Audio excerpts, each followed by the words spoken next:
Lovers, do not arrest me, Evie. How are you, Ledge? Welcome to Friday the 6th, the Friday before Friday the 13th. Yes, I'm here to plagiarize you. Dang, that cello came in hot. Nothing wrong with a hot cello, I just wasn't ready. Oh, guys. You know, the two jobs I have performed the most on this earth are waiter and actor. And in both, my snack of choice was almonds. And in every case, eating almonds typically is a bad idea if you're about to turn around and speak. So we've made that mistake again. Excuse me, as I scour my teeth for bits of almond. Man, Evie, thank you so much for being willing to run a game, period, with me involved. I have again texted the group. I heard back from 2 out of 3 people, and that date is solid. So we'll ping the last, and then perhaps we'll have a date and an assembly, which will be quite exciting. Looking for some music that I want to vibe with. Yeah, let's land here. Yeah, put it in. Put it in pencil, and then let's go over it in pen in a couple days. I do think that it will probably end up just being like a oneer. And I think it will probably be contemporary-esque. I know that's maybe not as helpful as I could be. But I want to lock in the date, and then I'm basically going to be like, guys, how do you want to create characters? And, you know, do we want to create some? Do we want to use some pre-made stuff, etc.? And subsequently, like, what is the world? So I should have answers to that. Those are very reasonable questions. Quite reasonable, quite reasonable. But no, we haven't settled quite yet. Okay. But what's up otherwise? What are you running over on Altered Echoes? What's going down? I haven't DM'd a game since I was hired to run a game in October. November? I don't know. I think it was October. Oh, but I'm finally back, man. Like, I'm back. Do not do well with sci-fi specifically. Okay, cool. Noted. I will gently steer anyone away from that. An enormous skill that I've gained as honestly, it comes up in waiting tables, but more as like a tour guide, is steering people away from things that I don't want to do. You know, it's like, should we go do this thing or should we do this other thing? You know, like just really trying to like social engineer an experience that I'm down with. And no, I don't see anything wrong with it. Forgive my woofy boy.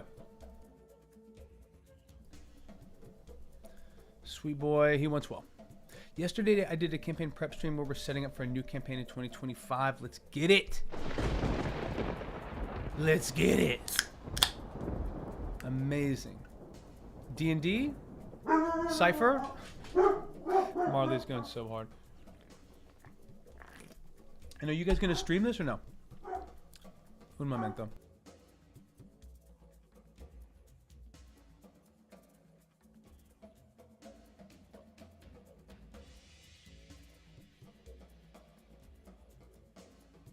This boy is so chonky. Can you just see this guy real quick? Marley, can we sit? There he is. There's that good boy. Such a sweet pup. Okay, free. God, he is out of control cute. You are the sweetest boy in the world, Mama. You don't need to get all woofy and hoofy. Oh, yes, he is. Yes, he is. Marley's like, I'm here, and you're going to know about it. Oh, my God. Okay, let me pop out this chat. This is so funny. Marley is like shaking and baking and quaking. We got chosen as one of the recipients for the Cypher System Creator Fund. Amazing. And I want to make sure we're fully set for a good experience. That's dope. So it sounds like you're streaming it. Okay. Got it. That's fucking sick. Yeah, I was going to put Marley on cam today, but let's be honest. He moves around more than the first peoples. All right, he is migratory, which I can respect, but trying to capture that in video form is far too challenging. So I'm about to send this out today.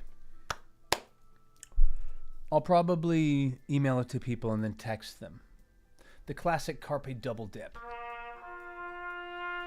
Let me communicate in two ways to you about one thing. It is one subject, but two lines of communication. The campaign will be the sequel to Empyrean Rising. Let's go. That's the best. That's what we're baking in here. It makes sense to me why a DM would want to do that. Because not only do you know the world, you like the world, but undoubtedly two things. Undoubtedly things have been happening sort of off screen that only Evie, the DM, or whomever, right, in the metaphor, would know about. Things that are impacting world events, decisions, successes and failures, right? The lives of the NPCs and the world outside of the party that's taking place, both micro and macro. That's one reason to draw you back to a setting and campaign. But the other, and they're kind of interrelated, is knowing that there were locations, hooks, conflicts that simply weren't resolved. You know what I mean? And whenever that is the case, whew, I would say go flying back into the same campaign setting, right? Seems like the vibe. The vibe and the vibes. No, agreed. And that's what I'm experiencing in my own kind of world. I felt really bummed, right, by the way that things ended. I've literally got like 2 computers running right now because I'm rendering a bunch of stuff. Forgive me. But I was really bummed. And I think my big takeaway from that, not talking about things that I would have done differently or things moving forward as a DM that I want to be more mindful of, not talking about that kind of stuff. I think a big takeaway was, I mean, of course, sometimes things just don't go how you want them to go, but that there is a beauty to that in storytelling. And I feel it in many ways, in many other ways as a creative. But I think with D&D, this was the farthest I've taken a homebrew campaign, and a deep desire and a deep sense of needing to,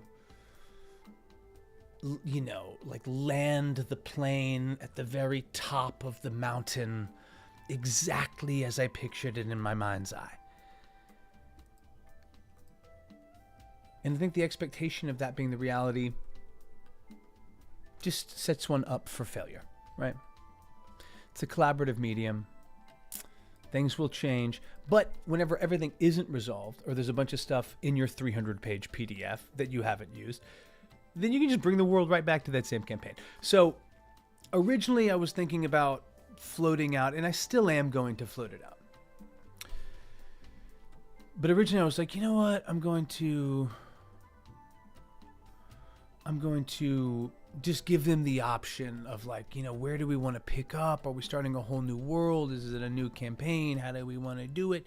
And of course, I want their input, and frankly, we'll still have that discussion. But I am just feeling way more keen on a big time jump from where we left and coming back with new characters at level 1. Level 1, of course, extremely dangerous. Also quite satisfying. It's been a while since I've had to DM for a level 1 group. The past couple I've started at level 3. You know what I mean? We want to do more with the characters at a high level. At a higher level, got it. And there's a ton they haven't explored just in the peninsula they're on. I believe it. Now, Eve, do you mean higher level characters? Or more heightened themes? You know what I'm saying? And are your players coming back as new players? I presume so. But maybe that's what you're speaking to. Okay. Love Us. Wanted to get your opinion on our next campaign. Think about what would be most fun for you and what kind of character you'd like to bring to the world. Into the world, whatever. I'm trending towards us staying in the Sword Coast and doing a time jump from where the last campaign ended. What will become of Silvery Moon, of the Drow, of the gods? Are some options, and feel free to select multiple or enter your thoughts into the other category. Now this is kind of an interesting point. Oh snap. Well, my water has forsaken me. I've got my can of sparkling. How long will it last? How long will it be there? That I don't know. That I do not know.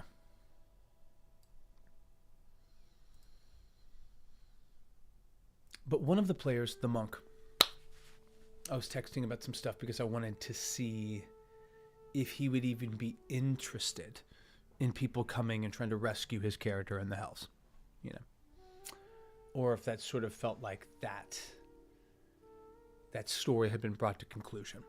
I wanted him to make that call. And he basically was like, I mean, I think definitely he would like that. He'd be down with that. He's not interested in being in hell. But in talking to the player, he basically was like, man, I don't know if I'll be able to make it back. Like I'm always showing up late and I feel bad because I don't want people to think that I'm not invested. I'm just kind of tired at the end of the day, and sometimes it's hard for me to get there on time. And I really was like, man, I appreciate you saying that.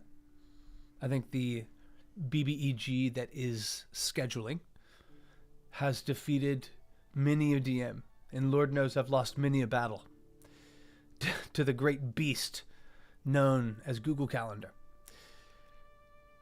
But I really wanted him to know, I mean, of course, like how much I loved him, and he wanted him to feel comfortable doing whatever he preferred. And also how much I enjoyed having him at the table, like how it didn't really, I know he's a more introverted guy, a little bit quieter, not as outspoken. And especially at a talkative table, sometimes that can get lost, right? And I've long known this. I mean, he's my friend. I've known that before we've even played, of course, but I've wanted to very specifically engage his character in game, and also, you know, do so in a lighter-handed sense where he didn't feel the need to do a ton of role play, or he could really play it at his speed. And we kind of had that conversation, you know, in this most recent instance of talking about a second campaign, because I really want him to be there if he wants to be there, you know? Like, if you're 10 minutes late to the Zoom and we're already started, that's not the end of the world. And yeah, playing Tuesday evenings in the middle of a work week can be exhausting. You know, so finding, I guess I'm floating that out because it was a very strange instance to me of getting an answer of like, hey, I feel like I need to step away. And instead of me automatically being like, of course, like whatever you want to do, I was like, of course, whatever you want to do, but, you know, don't go on that account. Like, don't go because you think that we don't want you there, right?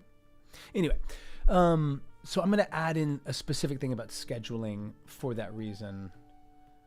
Cool.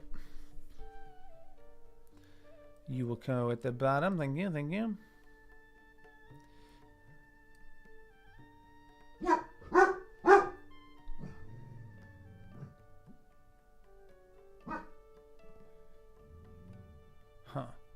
Okay, I'll just leave that as is. Continue on with this campaign from this point. This chamber, what remains of this party. Sweet Halstead, Sweet Peak, Loris, and Valnar. Continue on with this campaign, but as a new party.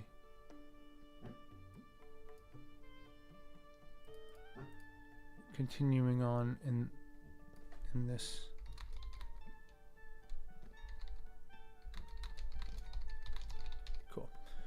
World of the Sword Coast, but as a new party. Continuing on within this campaign from this point, this chamber, what remains of this party.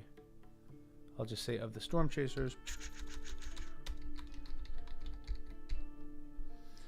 Continuing on within this campaign, but picking up.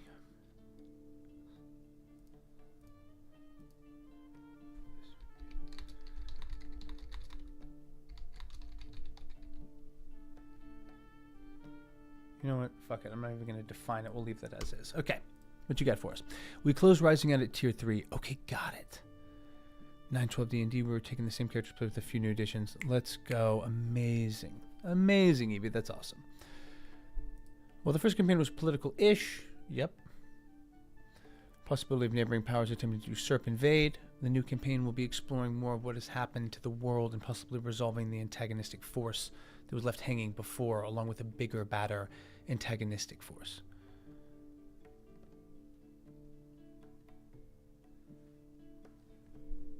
Antagonistic. Okay. Interesting. I think hopping elsewhere in the world that you've established is dope. Like, that to me is rowdy. What kind of setting should we run? High fantasy, dark sun, deep space. When should we play? Tuesdays.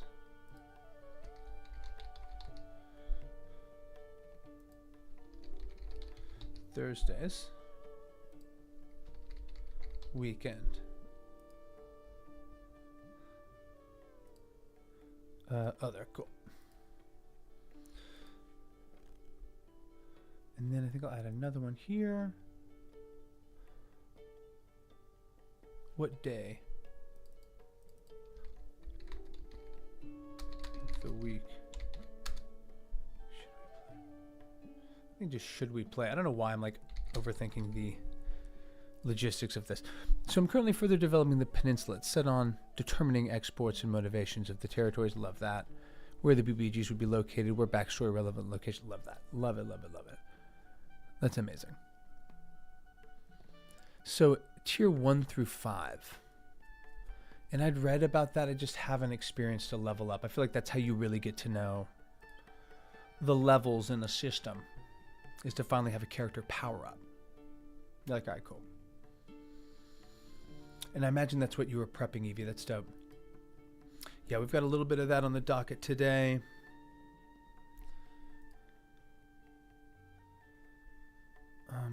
When should we start?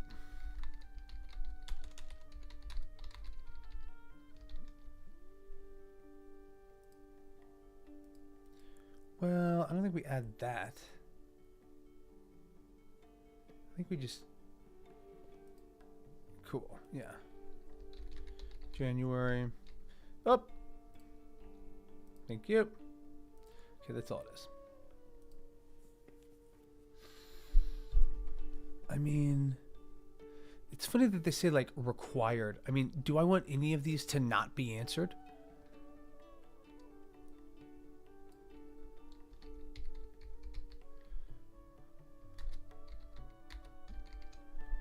Cool. Okay, I'm feeling good about this. And how Evie describes that is, in my opinion, a great way to think about how you can string out the causality, the how and the why of things coming to be in your campaign.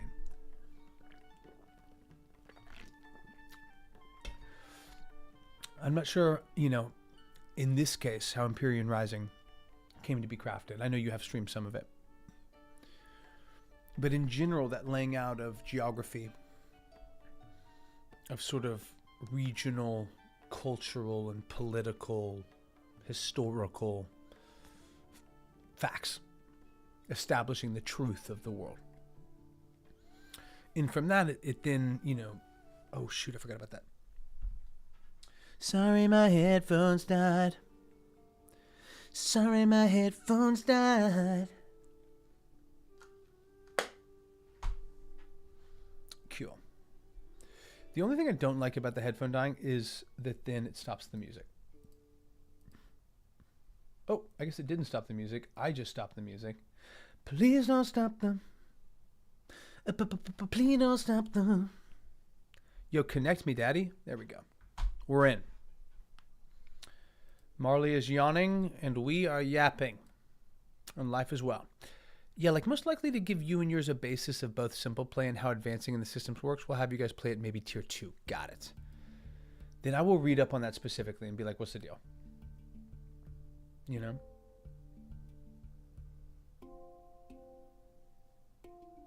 Cool.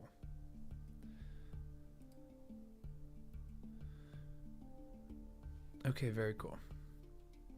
Okay. So I don't know how much. I mean, I want to do less is more on this. I want to get your opinion on our next campaign. Think about what would be most fun for you. What kind of character you'd like to bring into the world. I think it's just to the world. To bring to the world, I'm trending to just staying in the Sword Coast and doing a time jump from where the last campaign ended. What will become of Silvery Moon of the Drow of the Gods? But below are some options, and feel free to select multiple or enter your thoughts in the other category. Cool. So these are checkboxes. Continuing on in this world of the Sword Coast, but as a new party. Continuing on within this campaign from this point, this chamber. Continuing on within this campaign, but picking up the Planet of Nine Hells. Other. Great. What kind of world or setting should we run? High fantasy, dark sun, deep space. Great. What day of the week should we play? Tuesdays, Thursdays, weekend, other. When should we start? Cool. And then I think just like general thoughts. You know what I mean? Some sort of general, like, anything you'd like to add?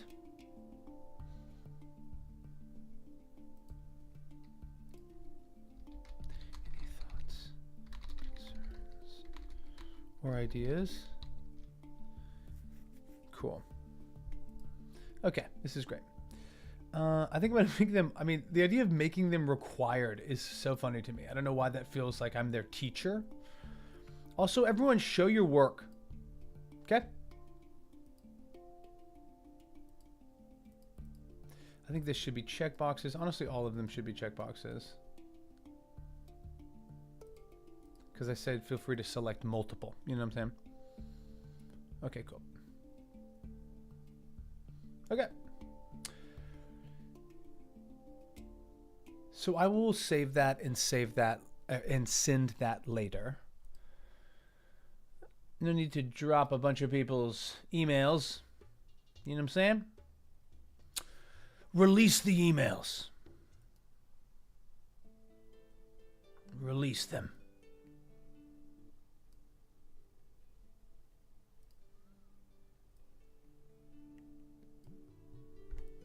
Okay, let me know if that music is too high or too low. Geography determines what is valued to residents of an area, which determines culture and behavior, which in turn determines possible antagonistic forces. You could ask for campaign requests. Like in my campaign, I try to get wishes in place early, so I can write in scenarios for moments that'll trigger them. Wishes is a good way to put it. You know, I think that for me, Evie, is more of a moving towards session 0 question. This is kind of, and it's a great one. I'm more just like, I'm going to keep this very specific about what kind of campaign, when should we rock on it, way more macro stuff. But I love that once we nail down who their characters are going to be, 100%. Yeah, what's it called? Like wishes, hopes, and wants? Anyway, that's very, very fun as a player, I think, when you see that come to bear. You know what I mean? I think for me, the geography definitely has a huge impact on the culture and the peoples. Some of that is natural resource. I think some of it is for me like topography and like, combat advantage type of thing.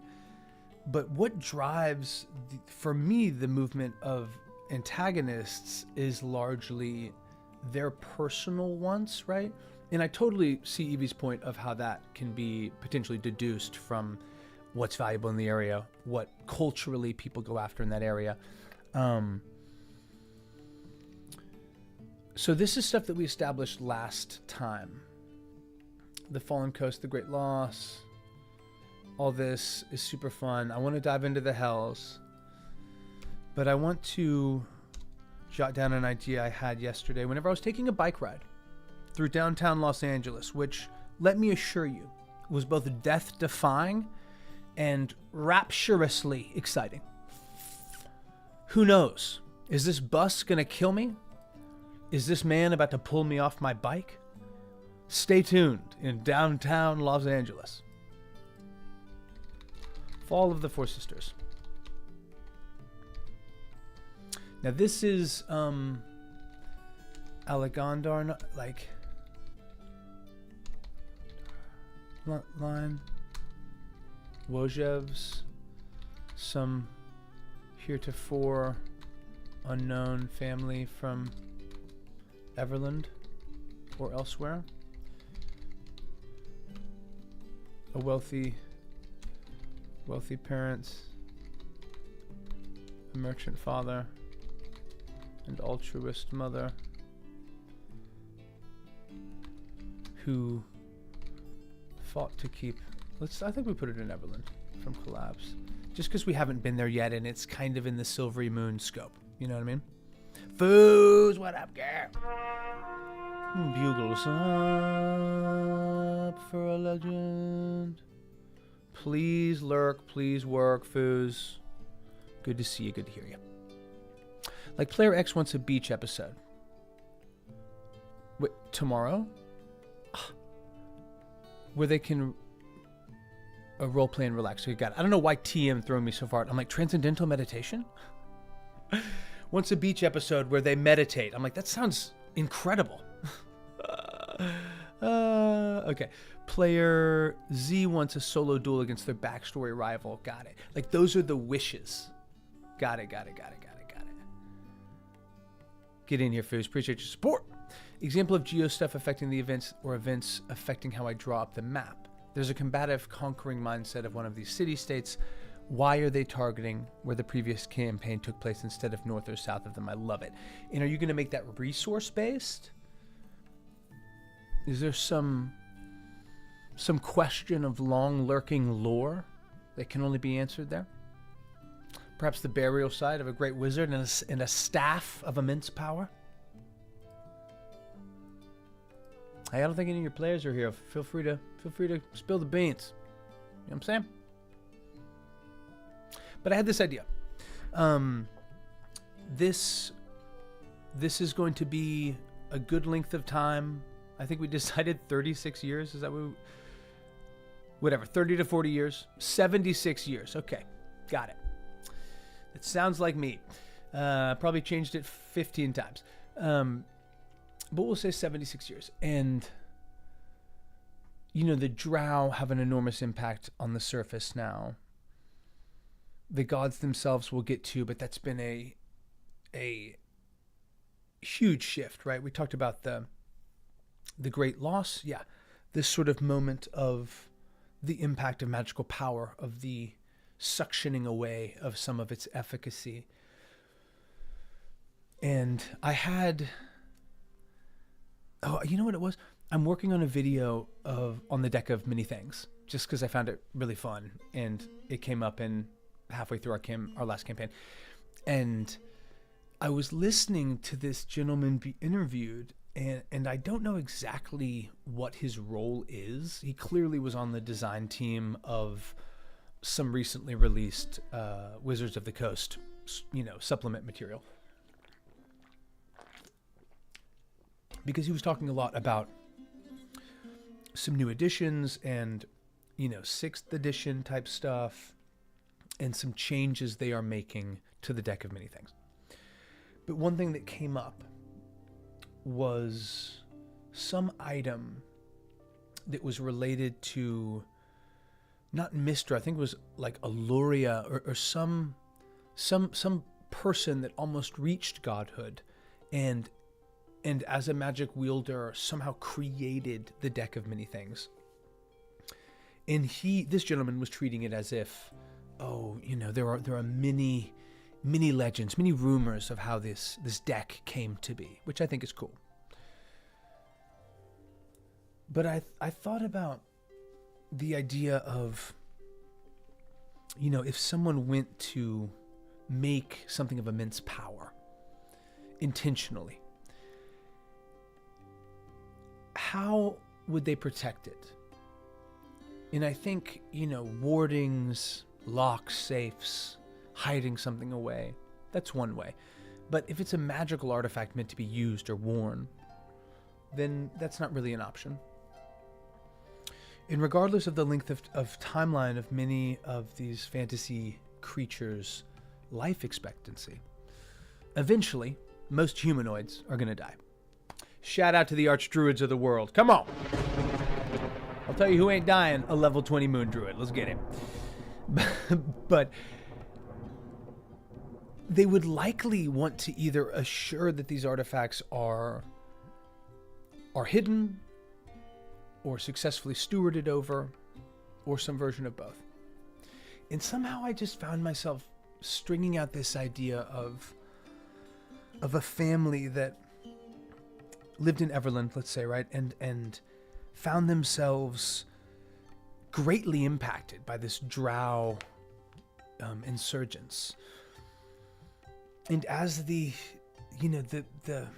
spell guard of Silvery Moon reached for arcane solutions and found themselves slipping and tipping over the scales of magical interaction, of arcane threading here in the material plane, the trickle-down effect that would have on the populace. I like treating in my world that, like, sometimes everyday people are like, know a couple cantrips, or like have a ring of telekinesis. Like, these things exist. And I feel like a magical item would be so precious to a poor family. And that would be passed on and greatly, greatly appreciated and protected. So in this hypothetical, the drow have risen, the hells unleashing themselves and sort of snapping forward this cause and effect.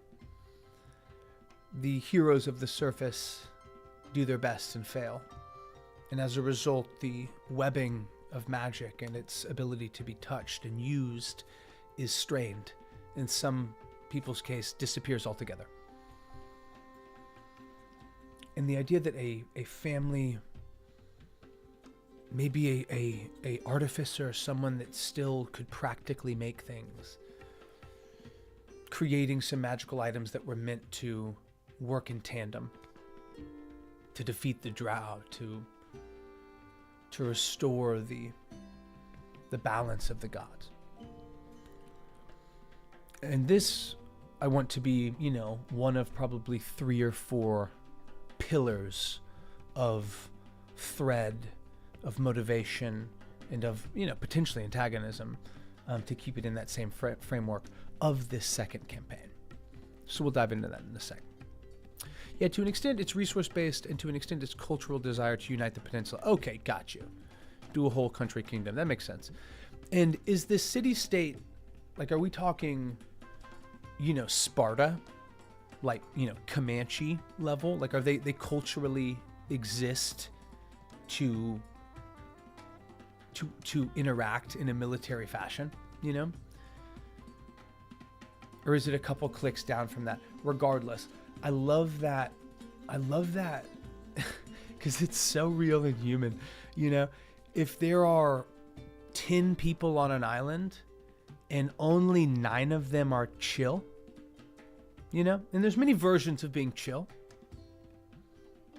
but you know what I mean? And not even just the like, oh, one bad apple thing, peace, the absence of violence can be very hard to sustain if everyone isn't on board, or all the key players or figures of power are not on board. Hashtag the U.S. Senate. So, like, that to me is very compelling, Evie. Like, I love the idea. I mean, obviously, John, don't love it, but I think it's a heavily galvanizing story component to have, different cultures, different resources, different city-states, different people that are impacting and existing and trading and exchanging, and one that skews way more towards violence. So I don't know that that's exactly it, but the reason they don't go north first, I love that I'm talking about it. It's like, dude, just keep reading. Partially historical, partially environmental. There's marshland and swamp there, and the cost of waging or conquering combat there is too high without a supply chain control of the Eastern Territory. That's real. Ask Napoleon. Ask so many people. Party's precocious previous campaign start was east of these guys. Got it. Okay. With supply chain control of the Eastern Territory. Got it. So what they were dealing with was trying to basically break up their attempt to create a supply chain in the East. A lot of that happened in the previous campaign. Got it. The reason they don't go south, alliance was established. Got it. That's cool. I love the idea of an alliance being established without people really knowing. You know what I mean? I don't know necessarily that that was the case, but to me, that's very cool. Okay, I'm going to go back up here. Boom.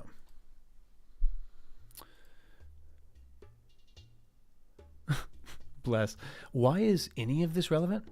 Because that city-state that is trying to conquer and unite is the powering force behind at least 3 characters' personal backstories. Wow. I love it. And do they know that about this city-state? You know what I mean? Or maybe they aren't part of it. They just had their lives impacted. It sounds like.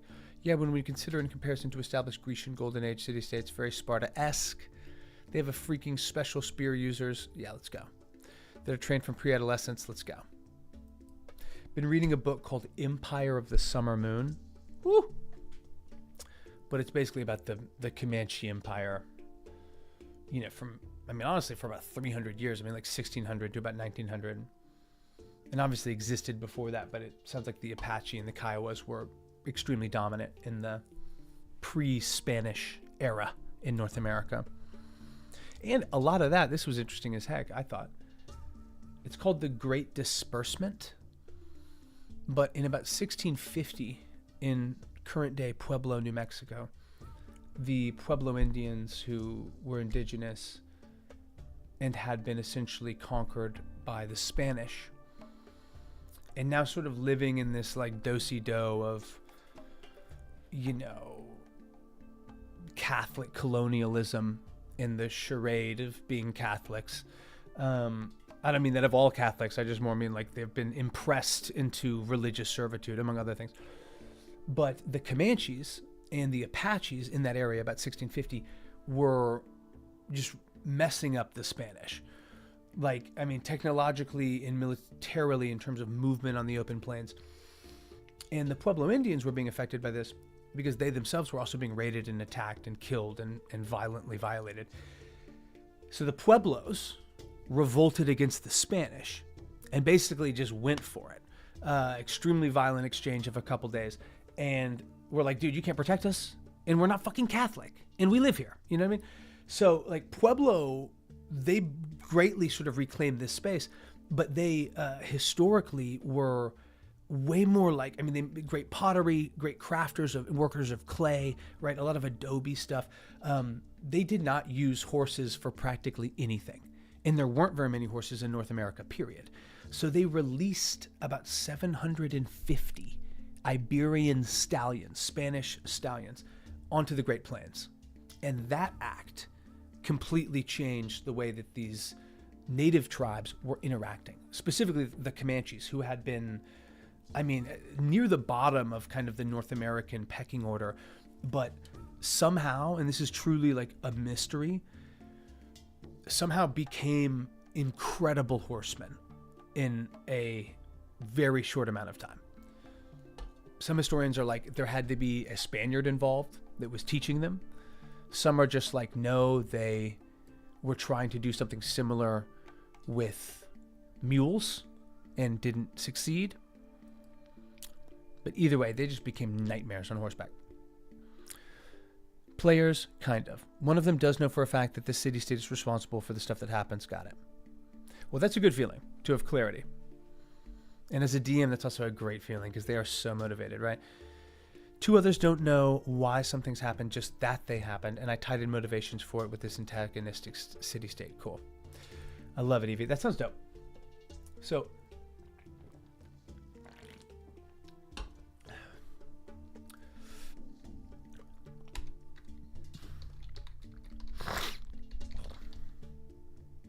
had held in their family. Okay, so, dude, I'm trying to click on the whole thing.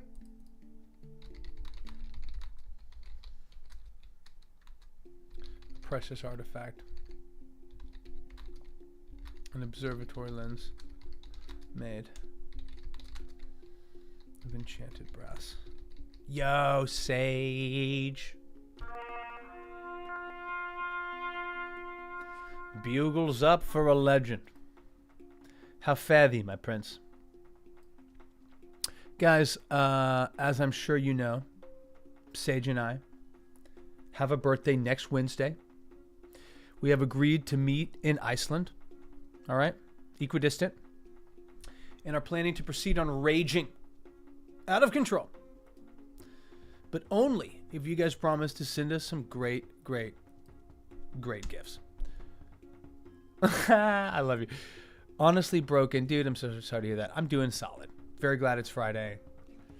Got some stuff I'm going to jam out when we're done with this. I feel blessed with much to do and challenged by it as well.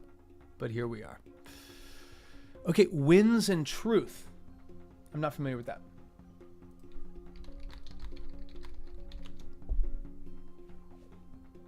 Oh, Sanderson, huh? Wow. He's hit or miss with me, but I appreciated so much him. I like him a lot as like a dude. Oh, shoot. This just came out, huh? Oh, whoa. It just came out. Okay. Well, he finished Wheel of Time, which to me is like the gift of a lifetime. You know what I mean? Dude, I do need to get to Iceland. I'm going to ruin you. He's hit and miss for me. But Mistborn and Stormlight are amazing. Okay, Mistborn I know. Is Stormlight separate completely? Or are they interconnected? You know what I mean?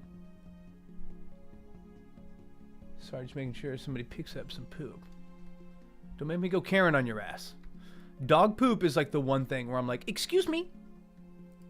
Actually, that and like double parking dangerously. That will get me. That will get my full attention. Where I'm like, we don't need to die. Yes and no. Okay, so he has totally standalone novels, and then he has Cosmere novels. But are Mistborn and Stormlight interconnected? Same universe, but different worlds. Let's go. That I like a lot. Me gusta. That I like a lot. Well, I remember when A Memory of Light came out, which is the final Wheel of Time, I really got a couple times. Where I'm just like, you know, crying. I'm like, man, this is so fucking epic. But there was also that deep sense of like, you know, savoring it. Like, this feels like, is this the finale of something? I mean, I know it just came out, but now there's a Cosmere RPG. I love it. How cool that there's two separate worlds that are both Cosmere. That must be very fun to have some overlap, you know? Me gusta. Okay, so I'm prepping for this next campaign. Yo, Hoilepa, get in here. Bugles up. Prepping for this next campaign. We spent the first little chunk just getting this Google form ready. And I'm going to email this out whenever we get out of stream. I am really trending towards just doing this time jump. Like, to me, this sounds really fun. If not, I know I'll come back to this at some point in time. We'll figure it out. But I had this idea yesterday, and I really just wanted to roll with it. And excuse me, I need to get a slightly different vibe. I need a slightly different vibe. There's more than two. There's more than two Cosmeres? Yeah, time jump I have to do. That's why it's sort of a little dangerous to even give them the choice, but I just want to feel them out, and then with a gentle and compassionate hand, I will steer them to what I want to do. Which I'm like half joking, but I really do think that is, I mean, certainly it is a skill, but DMs, we got to do that. You know what I mean? Like, sometimes there's a little bit of a toss-up, and you have to ask yourself, what would I like to do? Yes? You know what I'm saying? All right. An observatory lens made of enchanted brass. An astral telescope. The heaven sphere. The solar sphere. Capable of seeing into the astral plane. Okay. Now this is an idea partially stolen from a game that I played in that had something very similar, but it wasn't powered up. It also, I think, was meant to like commune with a god. I don't really know. This I want to be almost like a scrying spell that can move around the astral. A resting scrying spell.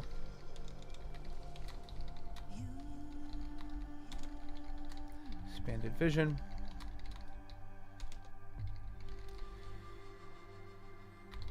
To the astral plane.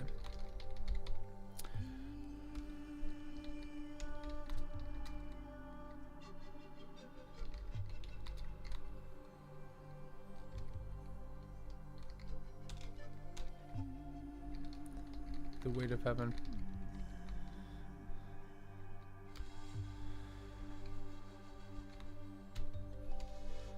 A laser weapon. I mean, this is so fucking wild. I mean, again, this is broad strokes. But this is what I want more than anything. Like the...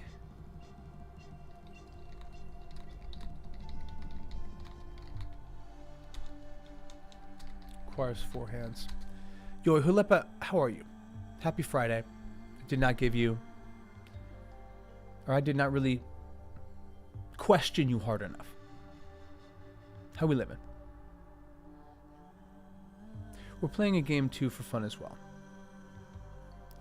Oh, okay, like you're playing the Cosmere system? I steer the players to what I want. What could go wrong? Seriously. It's like, shit! I asked for this. Work meeting in 8 minutes. That's so classic. Well, let me just hit you with the whole thing. At this moment, I'm confused and stressed. Hoilepa, why are you stressed and confused? Oh, got it. Yes, we are playing the game too. Yes. Agreed. I lose sight of that too much. So, Evie, here's like the real thrust. To use the telescope requires 4 people wearing the 4 rings. The foam. And this might not be rings. Again, broad strokes.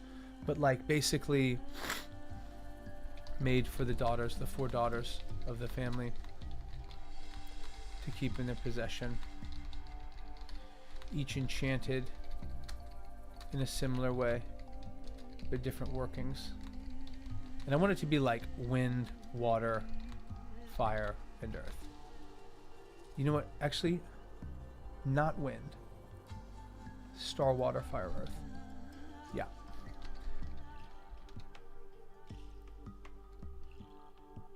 Two rings are in possession in Everland. 1 is said to be buried, to have been worn and lost by a great grandson, fallen to the Torn Skull Orcs of the Robin Mountains. Let's go. And we're gonna I know we only have a small amount of time. While we have Evie, we're trying to tap her, all right? Trying to tap into the resource. The 4th ring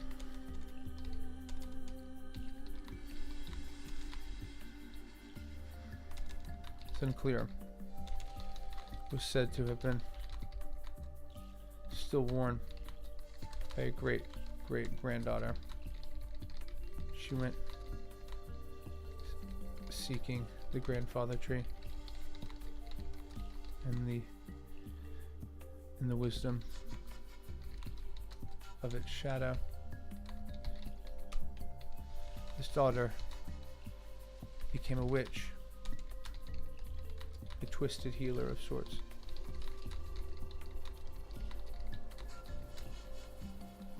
The star ring to bend fortune towards her, losing her humanity.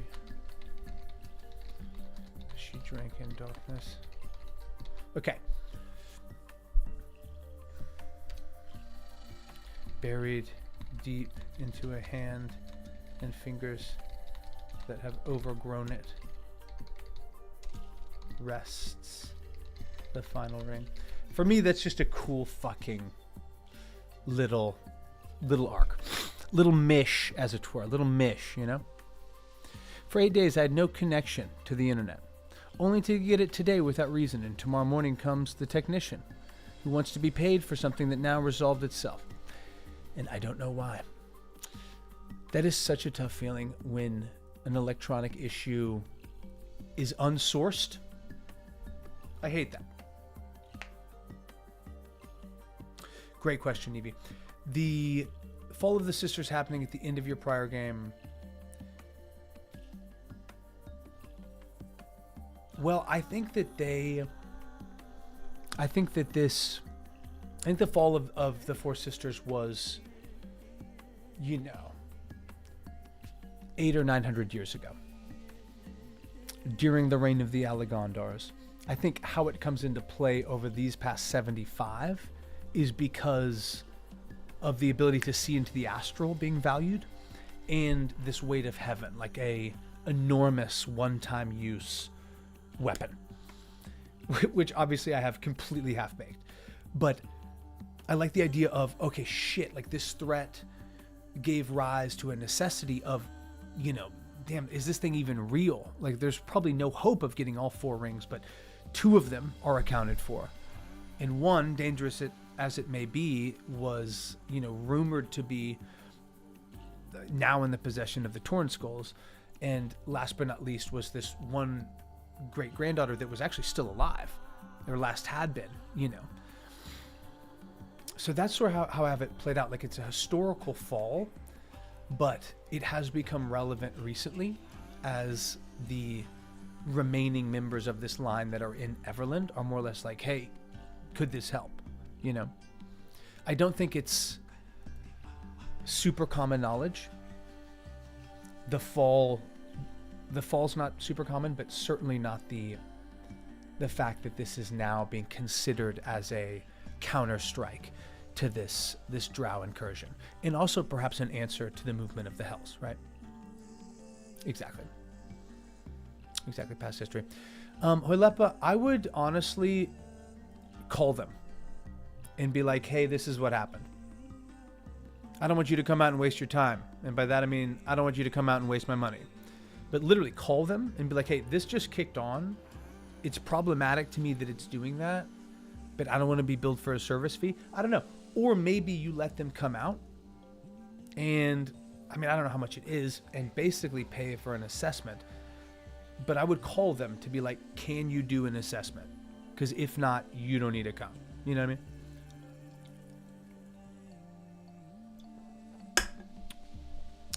Preemptive communication can solve a ton of stuff. Not at 9 p.m. Oh, got it. Okay. That's a point counterpoint.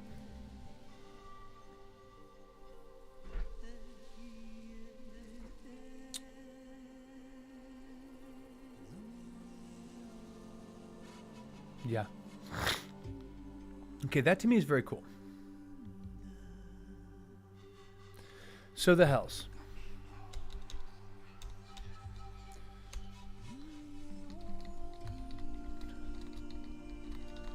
Of the old gods. Borderline subjugated. Like wild dogs driven into battle. The demons of hell. Wreak havoc.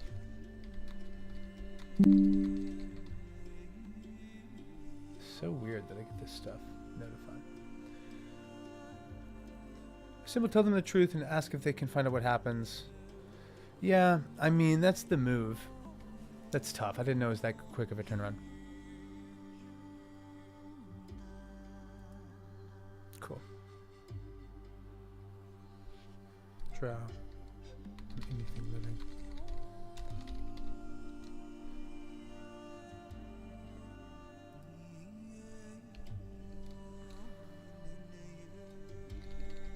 Refuses to fight. Is eternally burning within the lake of fire. Damn, that is cold. The very last app. Gosh, I've got to jot that.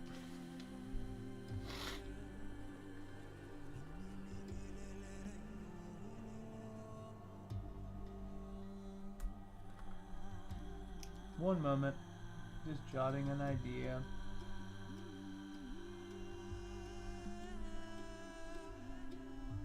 I've got to put up the final couple minutes of our last session. Because I know it will get like 26 views, but that's not the point. It is really... It was just wild, man. It was like sad. Very beautiful, but kind of sad. It was beautiful and sad, okay?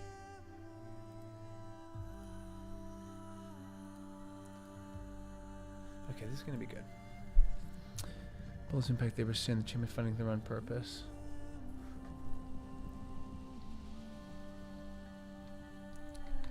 The dead do not always stay buried. This is cool. And though it takes only 4 or 5 months to realize it, the days surrounding the full moon do not allow for burial.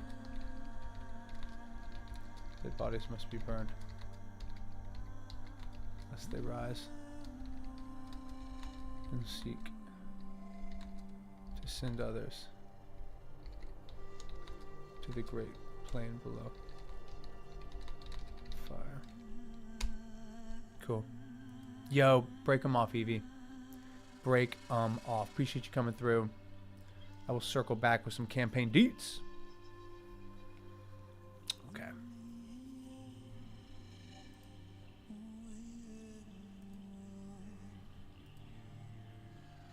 Let me see. Oh shit. We hog tied. I forgot I can't use a number card.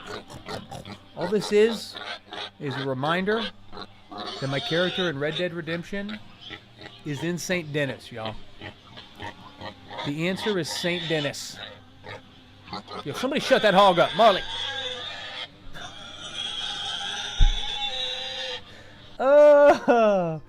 Woo! That's for Operation Hog Tie.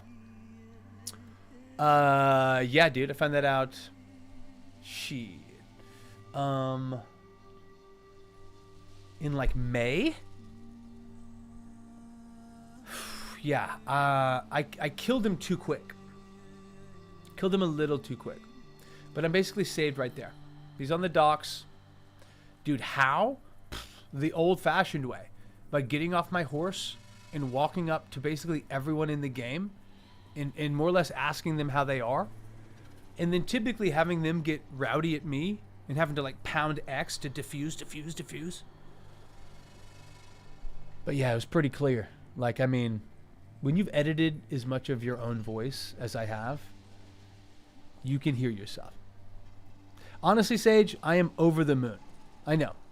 I need to make a bigger deal of it. It's because and I still am. I'm just like planning on going back and like really spending a day torturing myself and hog-tying myself and, you know, exploring different avenues of avatar interaction. Okay? But believe me, I also feel like now I can actually play the game and not have to spend it like talking to every fucking person in the game. You know what I mean? Okay. It's seriously, it's like I am a very likable guy. Like my little like, you know, virtue meter is very far to the right just because I chat with everybody. Okay. So I love the fact that like there's just sort of a wandering army of death. The unskulled. Oh.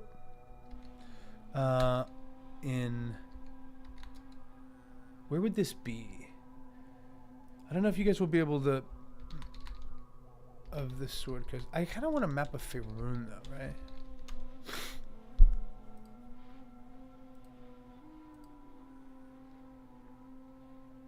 This is not the one I want.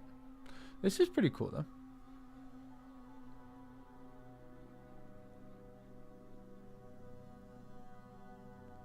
So, but this is, okay, yeah.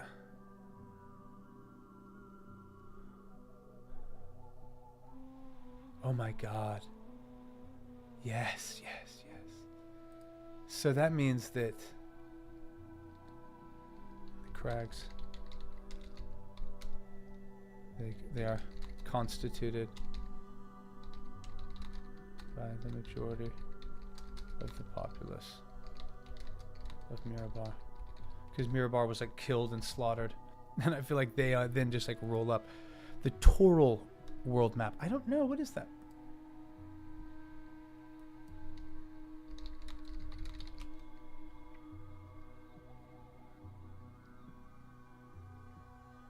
I don't know that I've ever seen this. Ah, how cool. Looks like, you know, this looks like obviously somewhat reminiscent of our world. The Sea of Swords, I love it. So can I like punch in wherever? Great. So maybe Revenar is where like the dragons come from. Marley, leave it. Thanks, bud. Dude has the floppiest ears and he just cannot miss anything that's said or whispered or that he hears that he finds interesting. It's too much. Marlito, brave as he may be, must be silent. But this to me is cool. The impact of the hells. Like, Scaravon has risen.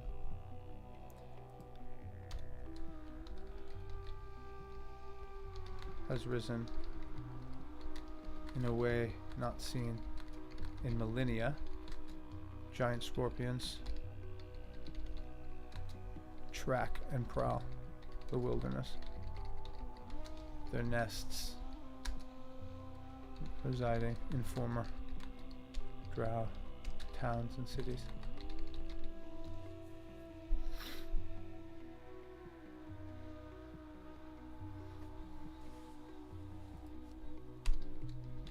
Much like his refusal to kill Annabelle,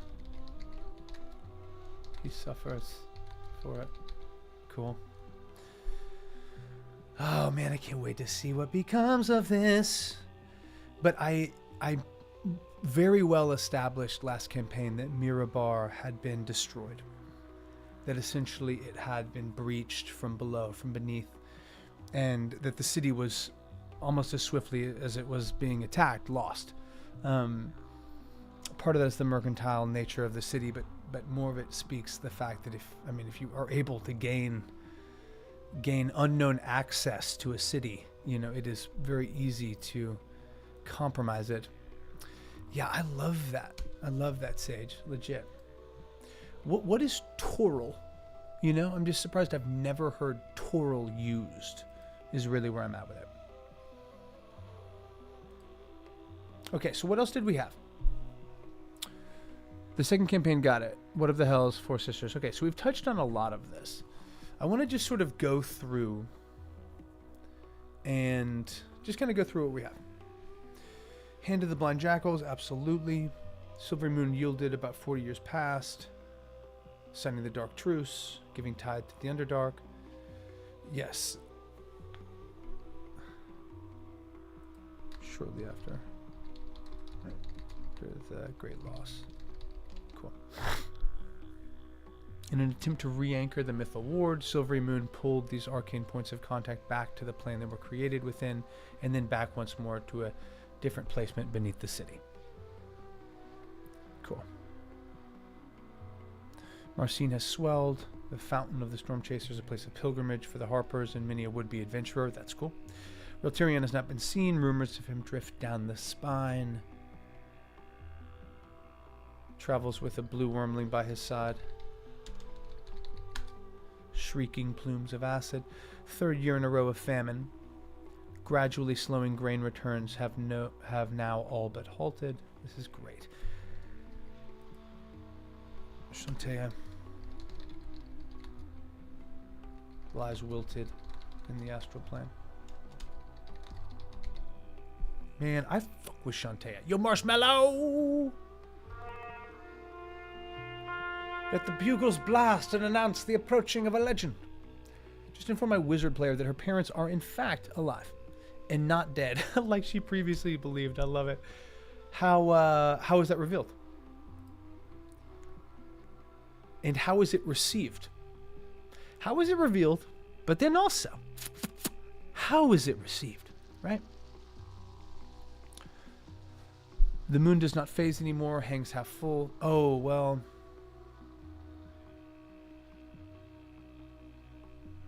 Okay. Half full, 4 weeks. This is cool. Saloon in morning. Broken and held by the storm of Thalos. Cool. This is dope to me. I find it very dope. It's also cool because like now so much of what wasn't resolved will be at the forefront of this next campaign. Lucaria Chestnut, let's go. Twin Paragraph, let's go. Grown rage, powerful, near untouchable, can't always sleep well. The blood goddess haunts his dreams. Lucaria, Untouched daughter, level 10 wizard, seeks to power the wages. Her magic was untouched by the great loss. Cool. Oh yeah, dude, I forgot we did this. I'd be like, Dark Step. A turtle from deep space. Get the fuck out of here. A turtle from deep space? Fuck out of here. I forgot. I'm honestly, guys, we're goated off that. Dark Step? Come on. Come on. A turtle from deep space? Come on. It's the best idea I've ever had. It's top of the list. Top of the idea list. Who has assembled an automaton army? Damn. Seeking $1 million worth of diamonds. Yes. An enormous hamster companion. An enormous hamster companion? This guy is licking hot. Dear God. I forgot that we even made this. Okay. Okay, Dark Step is goated. I need to come back and check that out. That is so good. But here's the kicker, fellas. Yeah, buckle up, fellas. Her parents are captives of the Druids of Yester Hill.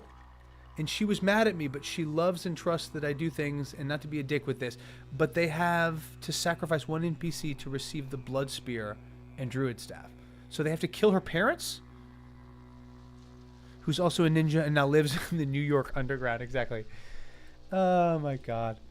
I've really been thinking about how I do play a turtle rogue in the Barovia campaign who has lost his eyes and now does wear a sick-ass headband across his eyes.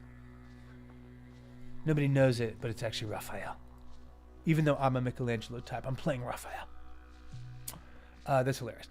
Marshmallow, that sounds fun. But is there anyone else that they could sacrifice? Like, could the party go get some horse thief and hand him over? I don't know if stealing horses is like a killable offense, but you know what I'm saying. Okay, another BBG. Dark Ichor. A strange thing happened when the Evermores grew together as one. The marshes of Faerun found themselves bubbling and simmering with strange bacteria, coagulations, congealing and moving onto land, burning, consuming all in contact, like a slow pulse of ebbing destruction. Tied to an ancient brass dragon on the planet, Ooze template, but losing his mind solely, the ebb of madness on the astral plane. Wow. I love that.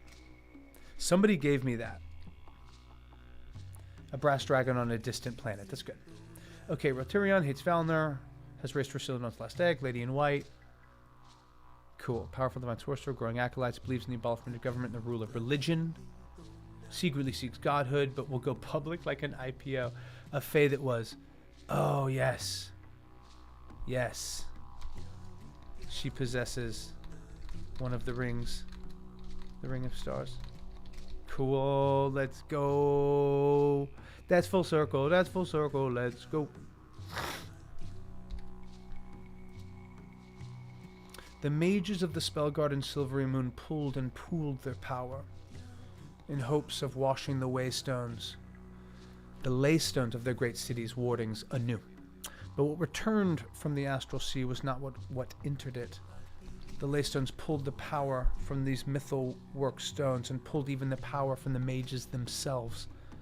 The Spellguard of Silvery Moon, the great and trusted conduits of magic and arcana, reduced to stable hands incapable of simple cantrips.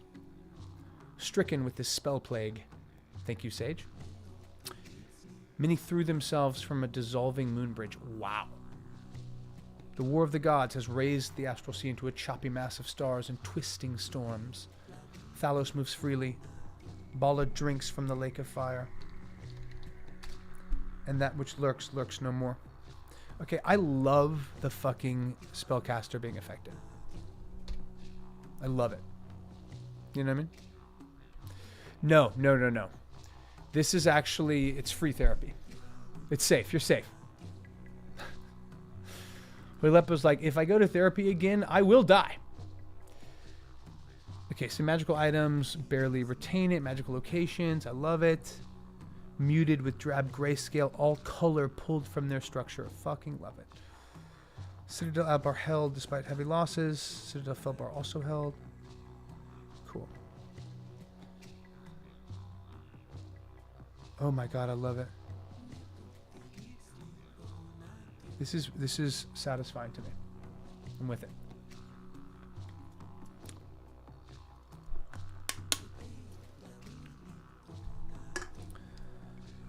Mighty makes righty.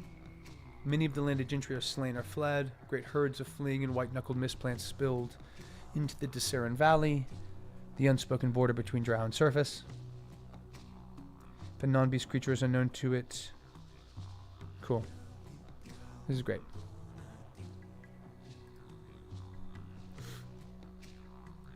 Yeah, exactly. You're like, my last therapist stopped seeing me because he got to know me too well. Yeah, what can we say? Okay, the Alexander line, Wojevs. I think this is...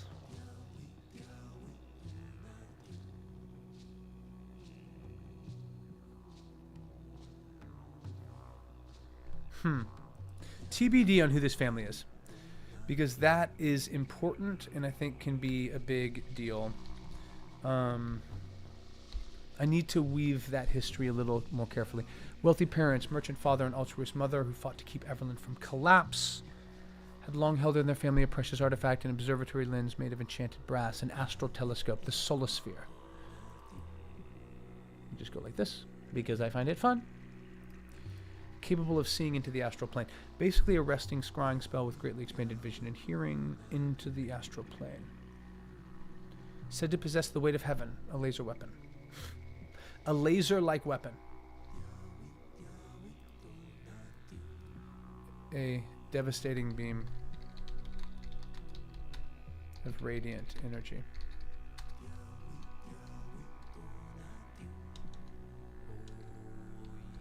$200 D10. Let's do it. To use this telescope requires 4 people wearing the 4 rings. Made for the 4 daughters of the family to keep in their possession. 2 rings are in possession in Everland. 1 is said to have been worn and lost by a great-great-grandson, fallen to the torn skull orcs of the Raven Mountains. The 4th ring is unclear. The 4th ring's location is unclear. It was said to have been still worn by a great-great-granddaughter. She went seeking the grandfather tree and the wisdom of its shadow. This daughter became a witch, a twisted healer of sorts. The fae that was. That's what it's called, right? Somebody tell me what I wrote before. Right? Where are we at? A fae that was. Interesting. We'll go with it's fine. Articles are important. I believe that. That's fine. More like he doesn't want me to stop being a pacifist in nature. That's great. I missed what you said about the fun reveal. I had a guy walk into my office, so I had to turn this down. That's funny. Marshall, that's hilarious. You're like, I almost got busted. Dang, which fun reveal?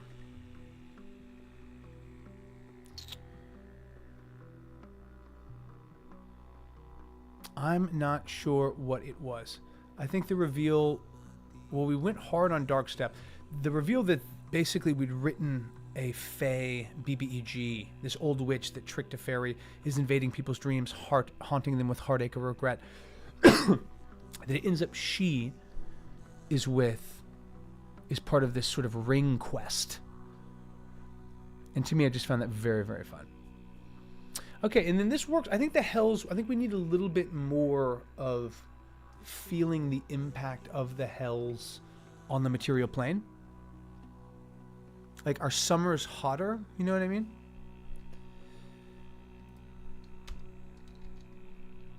Summers, yeah,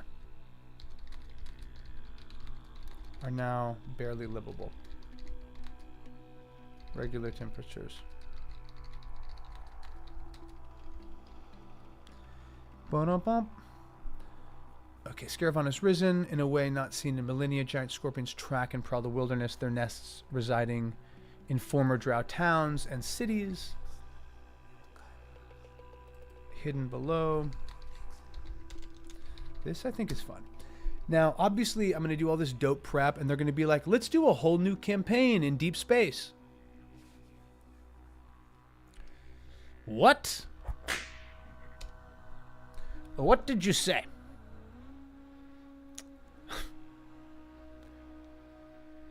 The choice between weapons or saving a family. Ah, yes. For your campaign. Got it. You're like, I am shaking from caffeine.